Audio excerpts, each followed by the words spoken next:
उधर रूस यूक्रेन युद्ध से जुड़ी बड़ी खबर आपको बता दें, रूस ने यूक्रेन के बंदरगाह पर हमला किया।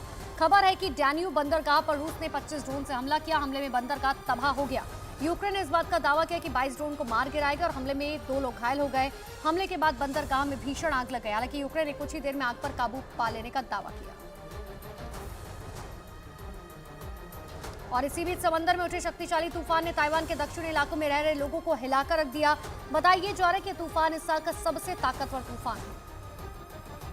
और अब ये शक्तिशाली तूफान 190 किलोमीटर प्रति घंटे की रफ्तार से दक्षिण ताइवान की ओर आगे बढ़ रहा है। लेकिन जहां जहां से होकर ये गुजरा, उसने वहां की तस्वीर बदल कर रख दी। ताइवान से कुछ ऐसी ही तस्वीरें सामने आई, जहां तूफान से मची तबाही का मंजर साफ देखा गया। तूफान की दस्तक से वहां आसमान से पानी बरसने लगा और तेज हवाएं चली। हवा की रफ्तार के सामने मौजूद कई पेड़ टिक नहीं पाए और जगह जगह टूट कर गिर गए, जिससे वहां की ट्रैफिक व्यवस्था पर भी काफी असर पड़ा।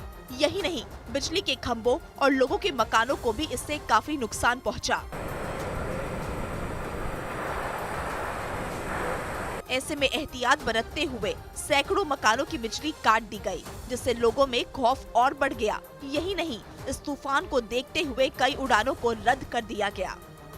और इसी बीच ताइवान प्रशासन ने ताकतवर तूफान हाईकुई से निपटने की तैयारियां तेज कर दी है। मौसम विभाग के मुताबिक दक्षिणी चीन सागर में उठे इस तूफान की वजह से ताइवान के कई इलाकों में तेज हवाएं चलने के साथ भारी बारिश हो सकती है, जिसका असर अभी से दिखने लगा है। दक्षिण ताइवान से जो तस्वीरें सामने आई, उनमें समुद्र में ऊंची ऊंची लहरें उठती दिखी और आसमान से पानी बरसने के बाद सड़कों पर जगह जगह पानी देखा गया। समुद्र में हलचल मचते ही प्रशासन ने लोगों को समुद्री तटों से दूर रहने की अपील की। यही नहीं, उस इलाके को प्रशासन ने खाली करवा दिया, क्योंकि माना जा रहा है कि जैसे ही ये तूफान ताइवान के तटों से टकराएगा, कई इलाकों में प्रचंड हवाओं के साथ मूसलाधार बारिश हो सकती है। साथ ही अनुमान है कि समुद्र की लहरें भी कई इलाकों को डुबो देंगी।